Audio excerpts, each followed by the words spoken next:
Now, I know you're already asking the question, Dan, why are you making a video on Blue Protocol? Blue Protocol is not your kind of game. Well, you're right. This is not my kind of game, and this is not a sponsor video or any of the sort. But I did get invited to London to play the game a few weeks ago, along with some other creators such as Preach, Poopanoodle, Captain Puffy, and some others. And I also get to check out the famous motorbike cafe across the road in Shoreditch with Greg from AGS, actually, and some of the other dudes from AFK Creators. So this was an opportunity I couldn't pass up. So actually, Blue Protocol, I got to play around an hour, so not very long, but to give you guys a brief opinion, I'm going to put aside my typical style of game and look at this objectively as a gamer who enjoys this kind of anime MMORPG. So should I or should you be excited for this game? Well, so the intro felt well made with a good introduction to the characters and story with a little bit of an idiot-proof tutorial. Even I could do it. The character creation also is built into the intro of a game, which genuinely fits nicely into,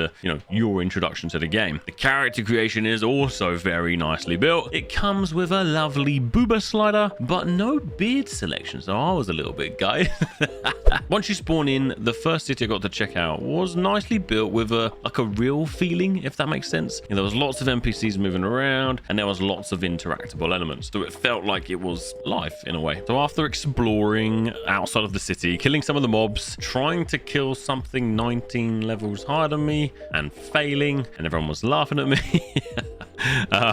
We all teamed up and we got to try one of the first dungeons, if not the very first dungeon. It's called Dragon's Rive. We all got given level 20 characters to try out some of the skills, and obviously we didn't have to grind our way to level 20 to try this dungeon. The dungeon was a 6-player run dungeon, and we had to defeat the boss within the time limit. That was basically the objective. The class I was playing was a foe breaker, which was basically a big hammer, which you had to use cartridges to recharge, or you had to recharge cartridges to use your skills. You essentially had to right click, recharge the cartridges, and then you could use your skills. Now, this is where the game genuinely really came to life for me, regardless of the fact that the only anime I've ever watched is Pokemon, if that even classes as an anime. The combat and the skills just genuinely felt good. Now, genuinely got a little bit hectic with the amount of abilities that were being thrown, and I believe that was honestly just because it was my first time seeing a bunch of other classes with a bunch of different skills. I didn't even understand what my own skills were doing, but after about 5 to 10 minutes of play, you started to get the gist of how things are working. But yeah, it definitely felt hectic at the start, but it did feel good. It felt wicked. The boss was very simple. Now, as you guys know, I have given New World so much grief about their bosses and how static and boring they are. Now, Blue Protocol's boss was a bit static. It did feel a bit boring, but there was something about it. I think with the amount that was going on, it did feel, with the basic mechanics that it had, it felt that it just fit.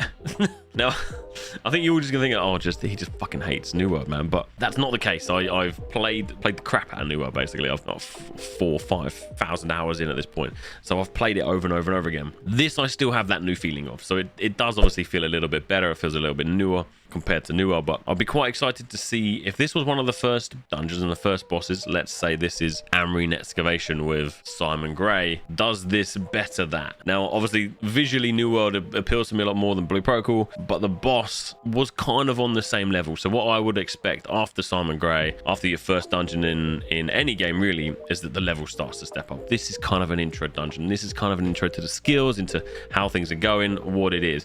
Now, if I'm wrong and this wasn't, Dragon's Rive isn't an intro dungeon, then I'll be a little bit more disappointed. But to be honest with you, yeah, it was genuinely fun to go up to London, meet these guys, try out a game that, I know it's released in the East, but it hasn't been released in the West yet. That was really cool. It was a really great part, and obviously being able to make this video with my own gameplay with the guys playing, it was really fun. Not sure Blue Protocol will be for me once it releases. It will probably be something I try, something I give a go, maybe get the crew in and play with you guys. But I'll probably, and I'm going to recommend that you try out the beta. Assuming we don't have to pay hundreds of dollars to try the beta, which is highly unlikely.